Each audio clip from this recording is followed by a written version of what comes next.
Students, জ্ঞানজ্যোতি coaching সেন্টারের পক্ষ থেকে তোমাদের সকলকে আরো একবার স্বাগত। দর্শন ও শিক্ষার মধ্যে সম্পর্ক, relation between philosophy and education, এটা নিয়ে কিন্তু আজকে আমাদের আলোচনার বিষয়। দেখতেই পাচ্ছ তোমরা। তো এই জায়গাটা কিন্তু একটুখানি তোমরা ঝটপট দেখে নাও, দেন কিন্তু আলোচনার বিষয়ে আমরা ফিরে আসবো। এখানে তোমরা দুটো কন্ট্যাক্ট নাম্বার দেখতে পাচ্ছ। নাম্বার দুটি হলো আমাদের জ্ঞানজ্যোতি কোচিং সেন্টারের অফিসিয়াল হেল্পলাইন নাম্বার। যে কোনো একটি নাম্বারে কল করে কিন্তু আমাদের সাথে সরাসরি যোগাযোগ করে নিতে পারছো। এছাড়া পুরো কোর্স ফি স্ট্রাকচার সমস্ত কিছু কিন্তু এখানে দিয়ে দেওয়া রয়েছে। কোনো রকম ডাউট বা কোয়ারিজ থাকলে আমাদের সাথে যোগাযোগ করে নিতে পারো। চলো আর অতিরিক্ত কথায় না গিয়ে আলোচনার বিষয়ে ফিরে আসছি। ফিলোসফি আর এই যে এডুকেশন, ঠিক আছে, এই দুটার সম্পর্ক বা এই টপিকটা কিন্তু এক্সামের জন্য ইম্পর্টেন্ট। ঠিক আছে, তাহলে কি বলা হচ্ছে, দর্শন আর শিক্ষার মধ্যে সম্পর্ক, এরা কিন্তু একে অপরের সাথে গভীরভাবে সম্পর্কযুক্ত। কারণ এখানে কেন বলা হচ্ছে যে এই যে আমাদের যে এডুকেশন আছে বা শিক্ষা আছে, সেটা কিন্তু দর্শনের একটা বাস্তব প্রয়োগ। আর দর্শন কি করে, দর্শন জীবনের উদ্দেশ্য, মূল্যবোধ, সত্য সমস্ত সম্পর্কে ধারণা দিচ্ছে।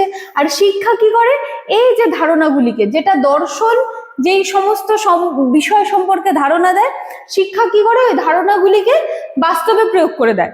ঠিক আছে, এই জন্য কিন্তু দুটাকে বলা হচ্ছে যে একে অপরের সাথে সম্পর্কযুক্ত। ঠিক আছে, দেখো বলা হচ্ছে যে philosophy determines the aim of education while education implements it. তার মানে ফিলসফি বলে দিচ্ছে যে এই ধারণা, শিক্ষা কি বলছে, চলো এই ধারণাগুলোকে আমি বাস্তবায়িত করে দিচ্ছি। ব্যাস এইটুকু সিম্পলি মনে রাখবা। এবার দেখে নিচ্ছি। প্রথমত, দর্শন শিক্ষার উদ্দেশ্য নির্ধারণ করে। একজন ব্যক্তি বা সমাজ কি ধরনের মানুষ গড়ে তুলতে চায় তার উপরেই কিন্তু দর্শনটা বেসিক্যালি নির্ভর করে থাকে। যেমন দেখো, যদি আইডিয়ালিজম অনুযায়ী দেখি তাহলে শিক্ষার লক্ষ্য হবে নৈতিকতা বা আধ্যাত্মিকতার উন্নয়ন।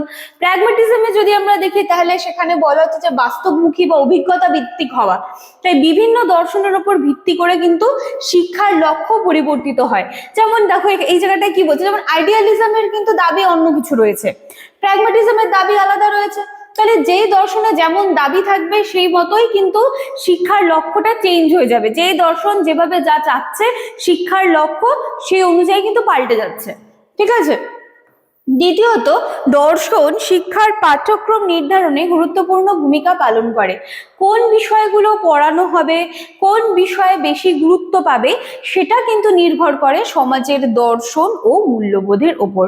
যেমন একটি বৈজ্ঞানিক দৃষ্টিভঙ্গি সমাজে বিজ্ঞান ও প্রযুক্তি শিক্ষাকে কিন্তু যথেষ্ট বেশি গুরুত্ব দেওয়া, আবার মানবিক মূল্যবোধ গুলোকে গুরুত্ব দিলে দেখা যাচ্ছে যে সাহিত্য, দর্শন ইত্যাদি বিষয়গুলো মানে কি বলছে যে বেশি ইম্পর্টেন্স পাচ্ছে। মানে শিক্ষা এবং ফিলোসফির সম্পর্কটা কিন্তু রয়েছে, এবং ফিলোসফির যে বিভিন্ন ধরনের কি বলবো যে যখন সেগুলোর যে আরো যে ধরনগুলো রয়েছে সেই অনুযায়ী কিন্তু শিক্ষার লক্ষ্য পাল্টে যাচ্ছে। তারপর হচ্ছে শিক্ষণ পদ্ধতি, মেথড অফ টিচিং। এটা কি বলছে, এই যে শিক্ষণ পদ্ধতি নির্বাচনেও কিন্তু দর্শনের একটা প্রভাব রয়েছে। যেমন দেখো প্র্যাগম্যাটিজম, এই দর্শন এই অনুযায়ী বলছে লার্নিং বাই ডুইং, এই পদ্ধতিটাকে অনুসরণ করা, যেখানে ছাত্ররা কি হচ্ছে একটা কাজের মাধ্যমে শিখছে। প্র্যাগম্যাটিজমের অন্য দাবি। আইডিয়ালিজম কি বলছে, শিক্ষক কেন্দ্রিক পদ্ধতির উপর বেশি জোর দাও। তাহলে যখন যেভাবে যে দর্শন আসছে সেই মতোই কিন্তু শিক্ষার লক্ষ্য যেমন পাল্টে যাচ্ছে সেটাকে বাস্তবায়িত করার জন্য, তেমনই কিন্তু শিক্ষণ পদ্ধতিটাও পাল্টে যাচ্ছে, শিক্ষণ পদ্ধতি পাল্টে যাচ্ছে। তারপর বলা হচ্ছে দর্শন শিক্ষক শিক্ষার্থীর সম্পর্ক নির্ধারণ করে। কিছু দর্শনে শিক্ষককে পথপ্রদর্শকের ভূমিকা নিতে দেখা যায়, আবার কিছু দর্শনে দেখা যায় যে ইকুয়াল শিক্ষক এবং শিক্ষার্থী মানে সমান অংশীদার হিসেবে কাজ করছে। আর কি, দর্শন শিক্ষার যদি মূল্যায়ন পদ্ধতি দেখি তাহলে সেটা দিক থেকেও প্রভাবিত করে। শুধু পরীক্ষার জন্য নয়, বরং একটি ব্যক্তির ওভারঅল ডেভেলপমেন্ট, তার মধ্যে নৈতিকতা, চিন্তা ভাবনা, দক্ষতা সমস্ত কিছু কিন্তু মূল্যায়ন করা উচিত কিনা সেটাও কিন্তু দর্শনের উপরেই নির্ভর করে থাকে।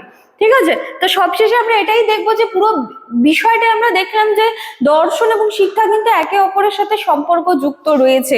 দর্শন যেভাবে যা চাইছে, যে ধারণাগুলো দিচ্ছে, সেটাকে কিন্তু শিক্ষা সেভাবেই নিজেকে সেই আকারে নিজেকে নিয়ে গিয়ে সেই দর্শনের সেই যে চাহিদা বলো বা ধারণা বলো বা যেই দর্শন যেভাবে যা দাবি রয়েছে সেটাকে কিন্তু শিক্ষা সেটাকে পূরণ করে দিচ্ছে। সহজ ভাষায় বললে এভাবেই দাঁড়ায় বিষয়টা। তো এই হচ্ছে আজকে আমাদের ক্লাস বা আলোচনার বিষয়, ভালো করে দেখবে বিষয়টি। ঠিক আছে, তো চলো আলোচনার বিষয় এখানেই শেষ করছি, দেখা হচ্ছে আবার নেক্সট দিনের ক্লাসে। Thank you.